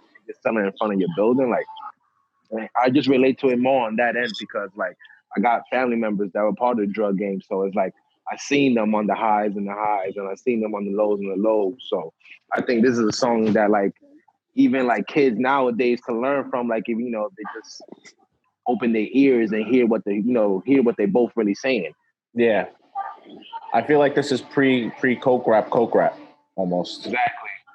Bro, this shit made Pusha T. And then in the video, they got silk shirts. Like Kango had Cristal bottles. Like for Hove had it, and like Reasonable Doubt. Like, not to throw shots, but like these niggas was twisted in the video off this shit. Mm-hmm. Yeah, they definitely brought Cristal out first before Rockefeller did. They definitely get credit for that. Yeah. Was Rockefeller outside already though? I know it wasn't out, but so they was Jay outside. was out in the clubs. The thing is that like what's his name? What Rifkin? John Rifkin? What is his name? Steve Rifkin. Yeah. Steve Rifkin is like OG Italian, so that's also another reason, like another connection to it. And he was the one who introduced them to like Cristal and shit like that. And he brought that to the forefront. He brought it to the forefront. But obviously, you know what I'm saying? Like he's not no super duper like flashy nigga. So like when Raekwon and all them was talking about it, like then, you know, I'm pretty sure like other people, I'm pretty sure Puff and them was doing it. But what Jay-Z and them did, they took it to another level. But the first people to have it, I feel like, was Raekwon and Ghost and them. Yeah. They would go to dinners with Steve Rifkin, and Steve Rifkin would be like, they'll be like, yo, we don't have no Moet. And they would be like, all right, what's the next best thing? They was like, Cristal. They was like, yo, these bottles is way better. These shits is gold. They come in fucking rapping. Like, the presentation just looks more luxurious. Mm-hmm. I forgot on one song, they say Cristal, Raekwon says Cristal wine. He doesn't even call it champagne. He just calls it wine. I'm like, yo, what? He got his own wine company too, by the way. He's been producing his own wine bottles right It's very good, actually. Yeah. When we were on South by Southwest with Danny got to like take that picture with him, we actually got to taste two of his favorite wines that he had, like that were served there. Cause he's also a foodie as well. So like he served like little finger foods and things like that like were his own recipes. I don't know why, but like the chef, baby. He was supposed to be coming out with his own cookbook. He was supposed to be coming out with his own cookbook as to be pairing with the wine that he was releasing and everything like that. I don't know what happened. I remember that actually. I wonder what happened to that. Yeah. And that's how you know you're different. When you coming out with a food booth to like pair with the wine, you're different. Got a sommelier on. He was telling that Ray always wanted to be bigger than just like affiliated with Wu-Tang. And like he wanted to stand as his own rapper. That's why I was like really happy for him when he was like collabing with Kanye as much as he was. Even having him on that song with Justin Bieber, like that was big for him. Working with Dre on his own. Yeah. And not what happened? Go ahead, Q. No, not for nothing. Me personally, I only but for Cuban Linx 2 was type fire too. I like that album. I like that album too. I'm glad you said that. Yeah, like Jihad, like songs like Jihad. That shit is crazy. The new Wu. Cuban Linx 2. What is it? Fuck. Candelabras or some shit. House of Flying Daggers. But yeah, Only Built for Cuban Linx 2 is one of the few good sequels in rap, in my opinion. Like as far as like following up with an album, like I remember when Only Built for Cuban Linx 2 came out, I went to fucking Fat Meats and bought a copy of that shit. And I was like, yo, this shit is fucking fire, yo. Word. It was the same time around the Blueprint 3? I believe so. Yeah. That sounds right. Definitely better than the Blueprint 3. Way better than the Blueprint 3. The tour was fire, but yeah, I feel you. That track with Jada and Styles P, I think it's called Broken Gloves. Yeah, Catalina. Catalina was Life Jennings with Life Jennings. Yeah. Yeah. Before he was a valet. I wasn't like that was Jay Holiday. Same person. That's crazy. Black people look alike? That's crazy. Ain't he lose his eye, Jay Holiday? No, that's Houston. God damn it. I know somebody, one of these niggas lost their eye. No, he didn't lose his eye. He took it out himself. Yeah, because I mean, he lost it. He clearly didn't. He couldn't replace it, so he lost that shit. No. Losing it is like, nah, oh, where'd it go? I can't find it. He knew exactly what happened to it. Ain't got it. I'm glad they put Heaven and Hell at the very end though. Like the song placement, the placement of that song in the album was perfect. Very true. I think so. So speaking about the end, we about to wrap up with North Star. Features Papa Wu. He made it out. Papa Wu, man. Like that dude had. I just loved hearing Papa Wu's wisdom all the time. Even though like as a kid, I didn't really understand it until like I got a bit older and I started really going into like the whole 5% talk and like the whole supreme mathematics shit. Every hood has their one OG who's always spitting facts and spitting knowledge and whatnot. Yeah, rest in peace, Papa Wu. And that was Papa Wu, you know. Yeah, especially he's still at his age was still running up and pressing people. He ran up on Action Bronson. Yeah, he never played no games. He really did. And what's crazy too is that North Star Jules that ends up kind of going into the intro of Only Built for Cuban Linx too. Because Papa I didn't catch that. Starts that shit off. Like it kind of just like intertwines with each other. So like, oh man, I'm about to go listen to that shit right now. Yeah, listen to the intro. Listen to the intro of Only Built for Cuban Linx Part 2, and that shit just intertwines with North Star Jules. I mean, just the song title by itself, North Star Jules, like it was different back then. You wasn't reading some shit like that. The name of the track on the second on Only Built for Cuban Linx 2 is Return of the North Star. Yeah. Yes, wow, connective tissue. We potted now. We potted now. So that brings us to the close of this album, right? We all feel like it's a classic, right? Yep. No disagreements there. 5 waffles. So if there's anything that I would say, I'll pose a question then. Is there anything, if you had to pick, is there anything on this album that you would change? Yes. This is one of the few albums that is not one of the few classic albums that's not perfect top to bottom. Like there's songs that didn't be on there. A couple. Like what? Let's go back.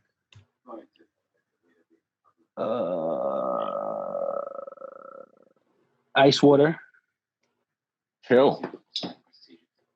You kind of need Ice Water for historical reasons though, because you got that Frank White line. Yeah, but I'm just talking about it alone as a song. Like there's songs that's just like, and then there's like mostly amazing, but it's still a classic because of the project in its whole, like the way that he threaded each song together, and then there's like so many classic records on there. It's a classic, but it's like one of the few.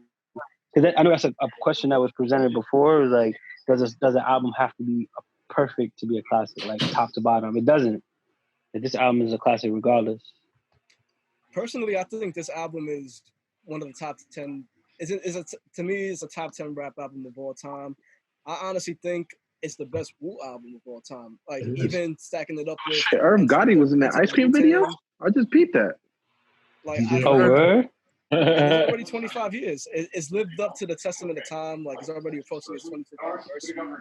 And for it to be standing on its own feet, like it's to me top 10 for sure. Yeah, I wouldn't change anything. I'm stuff in my face. Album. Even when I was a kid, younger, I didn't understand some things, but even growing older, like I'm enjoying more of the body of work and like the theme of what they were going for. And like the introduction that they just gave to everybody ate on Ray's album. Not one person like didn't elevate off of this. Like from the producers to the features. Facts. It's definitely something that I no lie, because Jay-Z's my number one fan, and like it took me years later on to be like, damn, like Raekwon like influenced you, and I love the Purple Tape more than I love Reasonable Doubt. So it's like. It took like for me to realize that years later on was like mind blowing. Like, damn, no wonder I love Raekwon a little more than Jay-Z because like Jay-Z's like got influenced from this album, and it's just like, and that's why I'm a big Pusha T fan. That's why I'm a big Griselda fan. That's why I'm a fan always of Bars, the Locks. Like it's just he influenced so much to this day. Like that's why I'm always gonna be like 60 years old, listening to some grimy, you just made me shit, picking up my grandkids from school. Yeah.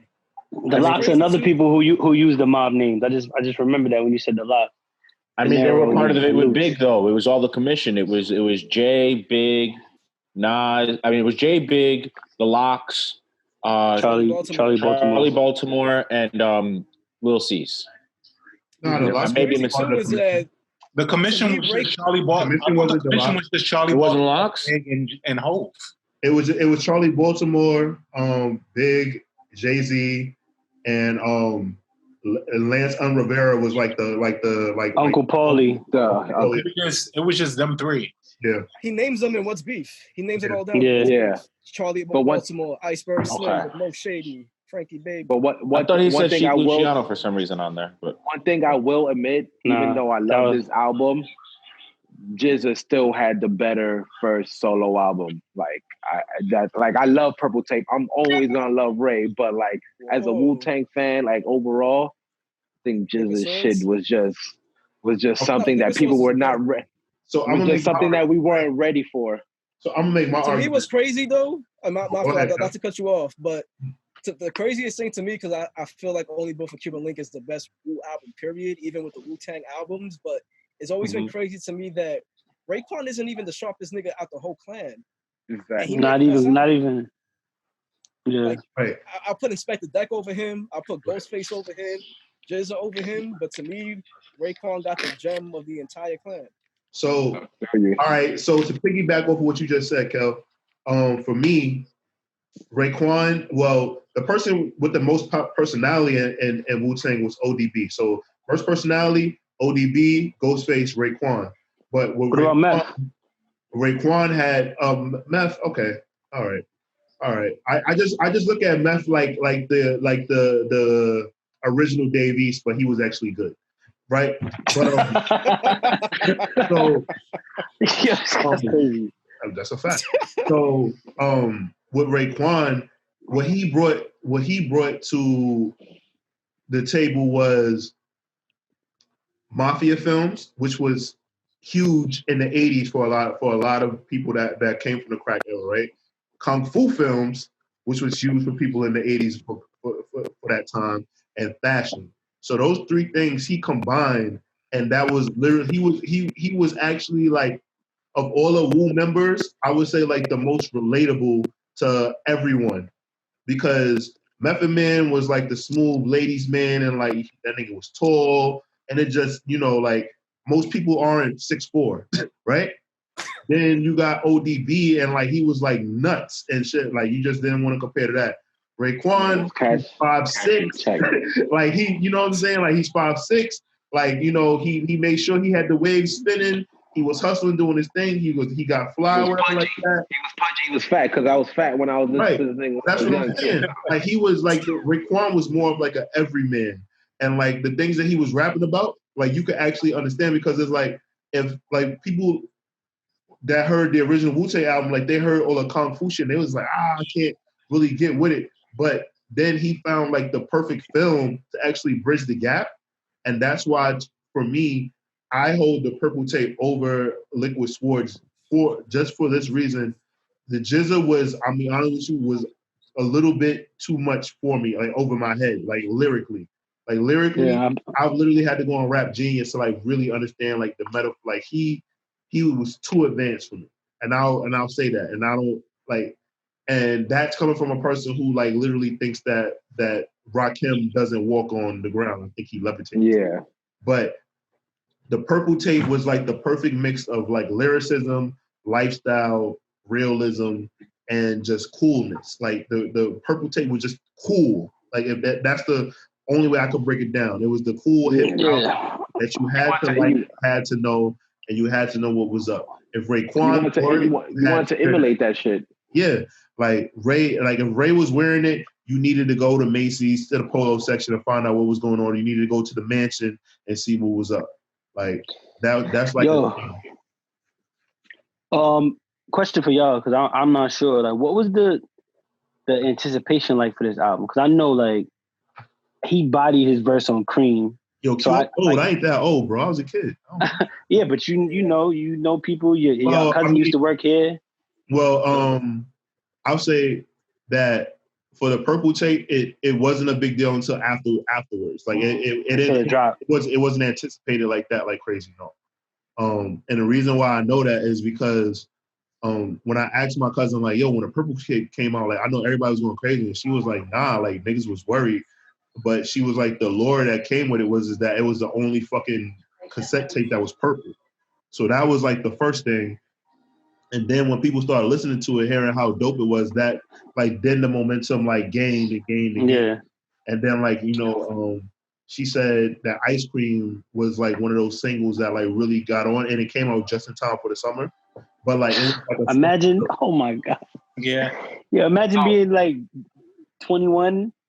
So the only way I can attest to this is by remembering the window display of the record store that I used to go to. So like back in that day, like that type of shit. So like if it was about to be the number one like rap song, or like they were putting heavy promotion about it, like you will see it heavy in front of the windows right when you walk inside the store, that type of joint. So like I remember going with my brother to like buy the cassette, and it wasn't like heavy promotion, but like 6 months later during the winter, I would go into the same thing to go buy another album, and I would see more of the Only Built for Cuban Linx promotion everywhere, like on these type of stores that I was going into. So I don't think, like Torian said, I don't think there was much hype going into it, but like later on, like Reasonable Doubt, like niggas didn't call it a classic when it first came out. Yeah. Like later on, like people were like, yo, this is the fucking classic. So I think it's one of those that was like a slow process, but like when it picked up the fire, it was like, it's gonna like be on forever. It's never gonna turn off. And who knows where Ghostface was released on Loud Records.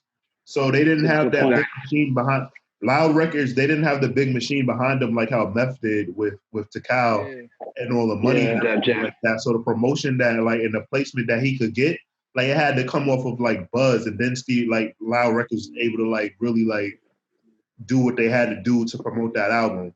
Whereas like Method Man was able to get everything and more because he was a ladies man. Mary J feature. Yeah. Like, you know. And yeah, got a Mary J. Like, that's crazy. Yeah, just going back to the film aspect of it too, is like this literally was a film for the simple fact that there's always a movie that you'll have like a supporting actor who just like has such a good role and he ends up becoming something even bigger. Yeah. And then RZA being the director, this more or less kind of propelled, this kind of like it legitimized him. Like, okay, this dude RZA, he is that nigga. Yeah. Just because like I remember going into the whole RZA Primo battle and like I was like, you know what? Like RZA could dead ass just play the entire Only Built for Cuban Linx album if he wants to. Like there's dead ass close to 20 tracks on this shit, and he could just play that whole shit from beginning to end. He lost, but yeah, he could have. Played it, he would have lost. You know? Yeah. And that's wow. Track for track, in my opinion. You know what I'm saying? So it legitimized every single. Yeah, you said lost like he got washed like that. You got to change that. No, tone. I said he could have lost if he only would have played Only for Cuban Linx versus. Oh yeah, he could. Yeah. That's what I was saying. I think everybody was sleeping. I think everybody was sleeping on the flex that was Afro, like with the video that was playing behind him with Afro Samurai. Bro, him playing Afro Samurai in the background. Brian, can I ask you a question? Go ahead. Why are you biting your lip like that in a picture with Raekwon next to you? Because of the girl that took it. Okay, that was a good retort. Good answer. Somebody that took it. I was at that time. I was a single man. I mean, do you see the trench? The man has a trench on. Yeah. You know he was going to sign That was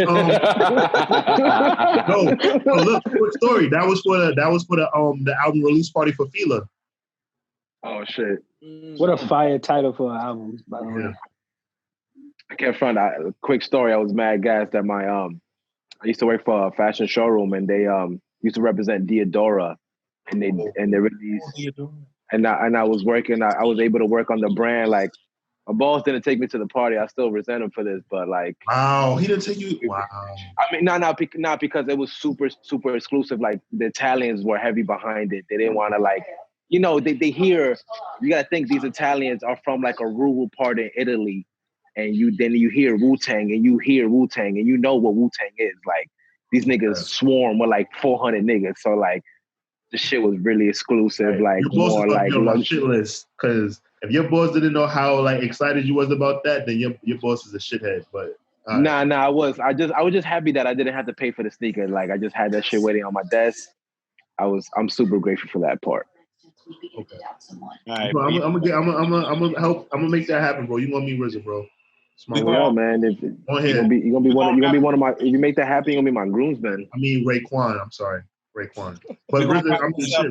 all in agreement that this is a classic album. But did the rest of you guys ever say like what else you would change about this album? I know Q said he would shave off maybe a couple tracks. For me, it's perfect. Okay. It's a long listen, but I wouldn't take. There's nothing I just went over the track list. There's nothing I would take off. Like I would take off on this album. I need every track on this album that's there. Yeah. Even now, when I listen to it now, there's still songs that I skip over it, but I still wouldn't take anything out of it because for the overall theme and what it was projecting and what it was trying to do, it was successful. I feel like if I take anything out, I fuck up the placement of the album. It would just fuck it up. That's another thing to me. I felt like the placement for this album, because a story was being told and like the skits help like weave every song together. That's another thing. Like this album's skits were very good. There's some album skits where I'm like, what the fuck is the point of this? Every single skit and every single verse meant something on this album. It all matters. Yeah, I wonder if Kendrick pulls from this album at all, because that's what he does very well. If Kendrick doesn't, I feel like Punch like advises him with this in mind. Yeah. Since we're speaking about Kendrick, am I the only one that think that he's about to drop something? I'm hoping I need that. I'm hoping that like after this pandemic that I'm hearing some like new Kendrick. He's dropping a rock album. But before we get into that, let me just wrap up. I am First Class Reg. I am Torian B. And thank you guys for listening. We are out of here. All right. Appreciate you, brothers. Thank you guys.